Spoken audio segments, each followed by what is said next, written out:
Okay, lahat nag-agree po lahat. Sinong hindi pwede? Sino natutol ng first Sunday, 10 a.m.? Wala ha? Lahat po makakapunta. Walang hindi makakapunta. Okay, tapos na po tayo sa ating year-end planning. Mag-inis po tayo ha bago umakyat para kumain. Dalhin po lahat ng basura. Tapos ayusin yung mga bed sheets. Bago umakyat sa Nasa natin itong mga activities na to, nawa hanggang matapos yung taon ng 2026 ay samahan niyo pa rin kami sa exit. Naiyak si Ate Sophie, oh my God!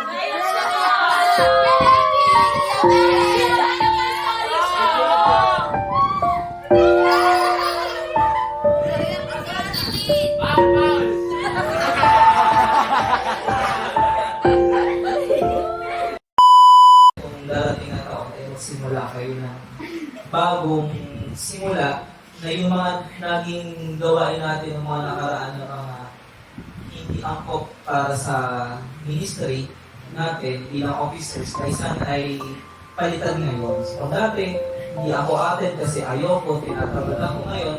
Siguro sana, a-attend ako kasi mahalaga ako sa kailangan nila ako. Sana doon na lang maging thinking natin na sa ganun, hindi pasan-pasan iilan yung bigat na nadarama nila. May kasama sila pumakasan sa hirap na nadarama nila. So yun lang kailangan natin ngayon. Magtutulungan, hindi matutulungan. So may mga kaya ang bawat isa na hindi kaya ng iba. At ang makakapuno nun ay kayo. So ipahiram niyo yung sarili niyo. Talento, nakaalaman, na sa ganun gumaan ang lahat para sa atin. Para sa buong ministry. Mas makapagbago. So, ano po mga brothers and sisters, kakatapos lang ng kanilang planning. So, ang daming nangyari sa gabing ito. May iyakan, may tawanan, may takutan, at kung ano-ano pa. Pero ang maganda dito, lahat kami ay namulat na ang bawat isa ay magandang biyayas para sa bawat isa. Amen! Kaya naman, para sa mga susunod na araw, kami ay handang mapagod, magpakahirap, alang-alang sa kabataan at sa simbahan. Amen! Yun lang, at maraming salamat. See you on Next week! next video! See you on See you mamaya kasi hindi pa tapos. At ngayon ay kami nagkakaroon muna ng laro dahil medyo napagod yung kanilang mga matatalas na isipan sa pagpaplano. Kaya naman ngayon, para malibang-libang naman kami, ang gagawin namin ay maglaro naman ng werewolf. Hahanapin namin si Albert. Hanapin namin.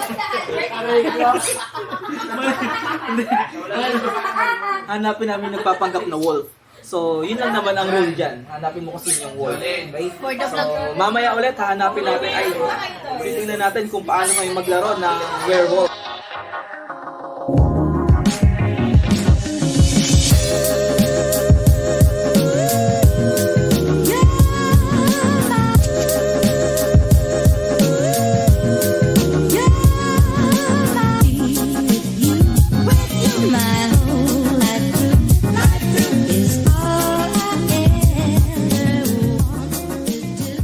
Hello po mga brothers and sisters, kakatapos lang po namin maglaro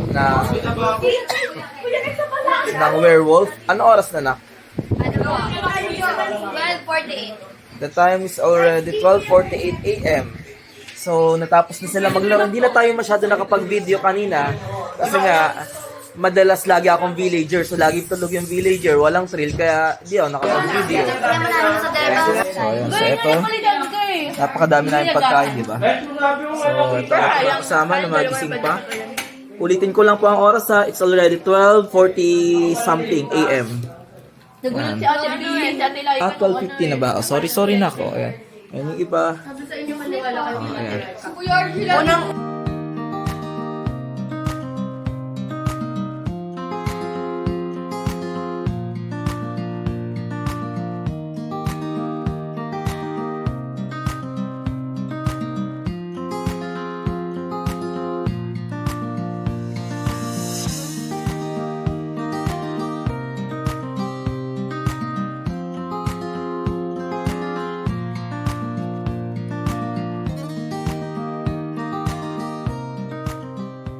Kikiam and fries. Today is already Sunday in the morning. The time check tayo, 1 o'clock in the morning na. So tayo nag-iikot ngayon dahil ngayon pa lang kayo mag-settle down. Ay, nagising pa pala sila. Ayun, tapos maya-maya gigising ulit sila ng sabi ni Sophia ng mga 4 a.m. yata. Ay hindi, siguro. Baka prank lang yun. Siguro mga 6 a.m. para maggayak at mag-ayos, maglinis dito. Kasi pupunta naman ng Kamay ni Jesus. Ano vlog siya? So 6 a.m. daw palang alis. So tama pala yung sinabi ni Sophia na 4 a.m. ang gising para makapaggayak, makaligo, at makapaglinis dito sa bahay. Siyempre nakakaya naman na iiwanan itong magulo.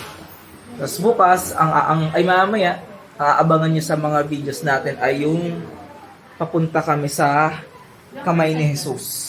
So, sabi daw ay aakyat daw din yung mga officers. Then after nun, syempre magdadasal, tapos babalik kami sa aming parokya para mag-serve. Good morning po mga brothers and sisters, at ngayon po ay araw ng Sunday. Day 2 po namin ng aming panandaliang pagpapahinga.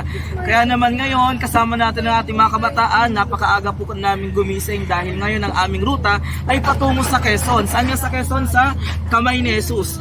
Bagamat ganito ang panahon, maulan, ay ginusto pa rin nilang ituloy. Kaya naman mamaya makikita natin kung ano ang mga gagawin namin kahit na ganito yung panahon. So ayan, inuugan na ako ng aking konsensya. Bye! Hello mga brothers and sisters, nandito na po kami ngayon sa Lukban, Quezon, sa Kamay ni Jesus. where are we? Maingay niya. where are we? So ngayon, napag-desisyon na nila na kami ay tutuloy doon sa taas kahit na ganito yung panahon natin. Kita ka ba? Medyo kinulang lang kami sa dasal kaya susubok pa rin kami. Nag-alay ng itlog kayo. Sabi kasi sa dasal, lang eh. Ayan. So abangan niyo mamaya sa aming pag-akyat kung ano ang aming mga mararanasan mga hindrances. So ayun po mga brothers and sisters, yan po ang aming aakyatin. Sa kabila ng ganitong panahon, na masungit na panahon, ay minarapat at ginusto pa rin ng ating mga kasama, ng ating mga kabataan na umakyat sa dito sa paanan ni Jesus. Sa paanan. Paanan lang aakyatin natin. Ayan, so ito na po sila mga kasama. Ayan, walang madudulas ha. Ayan. Guys, Yung mga 30 ang responsibilidad. Pang 40. Thrill ng buhay bilang sa kabataan patungo sa paanan ni Jesus.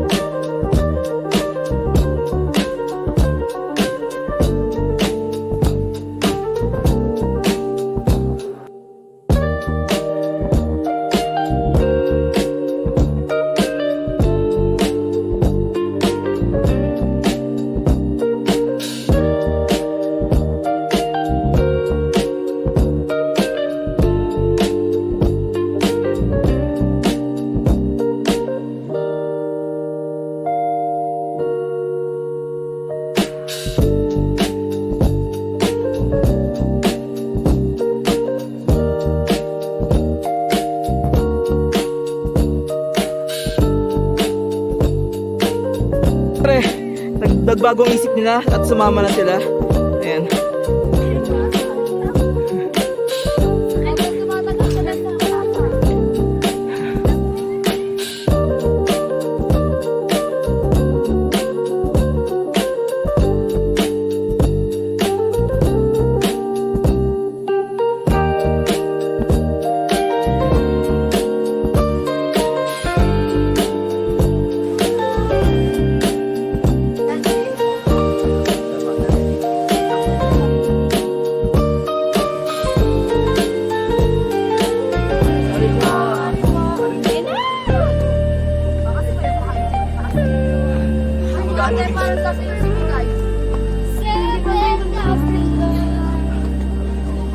Tayo mga M-Vlog. Brothers and sisters.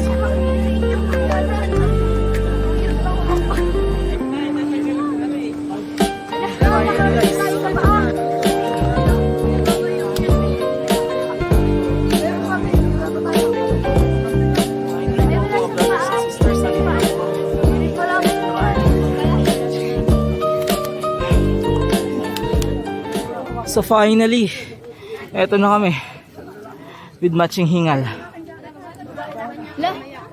Ako yung lapit ako, kuya. So lapit kami.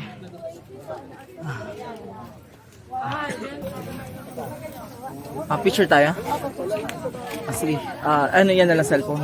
Gamitin mo to. Pwede naman.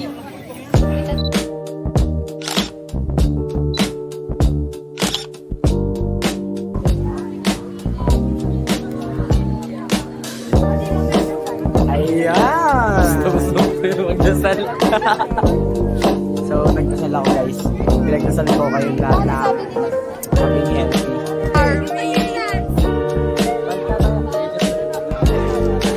Yan guys. Yung vlogger tapos siya mag-picture. Nagdasal na din. So, hello po mga brothers and sisters. Kasabay ng aming pag-akyat dito sa paanan ni Jesus, sa kamay ni Jesus, ay kasabay din ito ang aming pinagdarasal na sana ay mas maging maayos ang mundo at mas maging maganda ang kinabukasan ng bawat kabataang Pilipino. Mga Pilipino lang. Dahil sa mga nararanasan namin ngayon dito sa sa Pilipinas, ay napakatalamak ang mga nangyayari, kaya eto na lang ang magiging ambag namin na sa aming pag-akyat dito ay kasabay nun pinagdarasal namin na maging maayos ang kinabukasan ng bawat kabataan at ang bawat Pilipinong nandirito. So, amen, amen. Ayan. So, ayan. Bababa na po ang aming team. So ngayon po kami na po ibababa dahil naialay na namin ang aming mga panalangin. Ang kanya-kanyang panalangin ng sa ganon ay sana'y matupad. At ngayon ay gabayan nawa kami sa aming pagbaba. Yay! Anong sinasabi ng elepante na puputok na pag naiihina siya? Ano daw ang sinasabi ng elepante pag puputok na ang... Puputok na pag naiihina. Kapag puputok na ang pantog niya dahil naiihina siya. Ano? Elepantog! Elepantog! Tawa kayo! Tawa kayo! Tawa! Elepantog daw! Hello po mga brothers and sisters. Ngayon po ay nakabalik na kami sa jeep. Hindi na natin kinuhanan yung aming paglalakad pabalik dahil nga hingal-hingal na kami. Siyempre mga trentahin, medyo hiningal na, hinahapon na. Kaya ngayon dito na lang kami nag-video nang sa ganun ay kahit paano ay medyo nakapagpahinga na yung aming mga paa. So yon, kami ngayon ay hahanap ng aming mga makakainan dahil gutom na ating mga kasama. So sabi hello po mga brothers and sisters, kami ngayon ay nandito sa Padre Garcia, Batangas dahil dito kami mag-stop over para kumain at ito lang yung lugar na aming nakita nang sa ganun kami ay makakain ng pananghalian. Ayan, sa McDo. Talagang dinayo namin ng Padre Garcia para lang mag-McDo. Pero ganun talaga. Wala tayong ibang choice kundi maghanap kung saan pwede makakain. At eto na yung nakita namin na medyo malapit sa lugar na kinaroroonan na namin. Kaya ito ang napili na lang namin na kainan.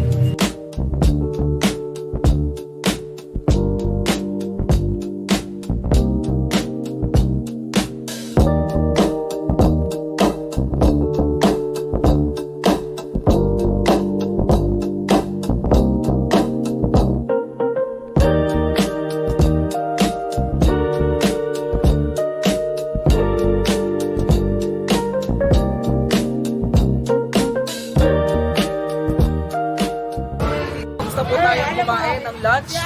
Kaya naman, oras na para umuwi. At dahil dyan, siguro mag-outro na tayo. Thank you for, maraming salamat sa pagsama sa amin sa aming journey para sa aming plannings, papunta sa Hayhay. At ngayon, pabalik sa aming, sa aming swimming, hindi mo sa table. Okay guys, sa paligiran. Kaya naman, thank you for watching. Always remember to live with faith, love, and purpose. Bye!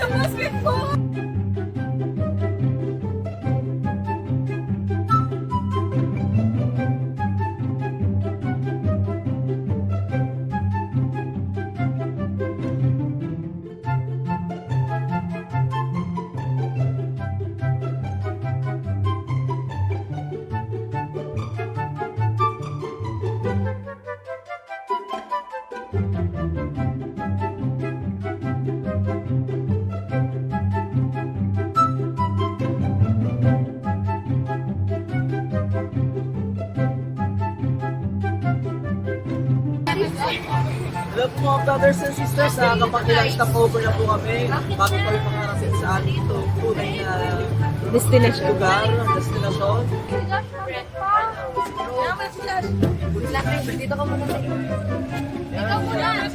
Love and all-purpose cream. Ating water mo. So guys, iinom ako ng tubig. Sabi ni Kuya RJ, it's okay to not be okay.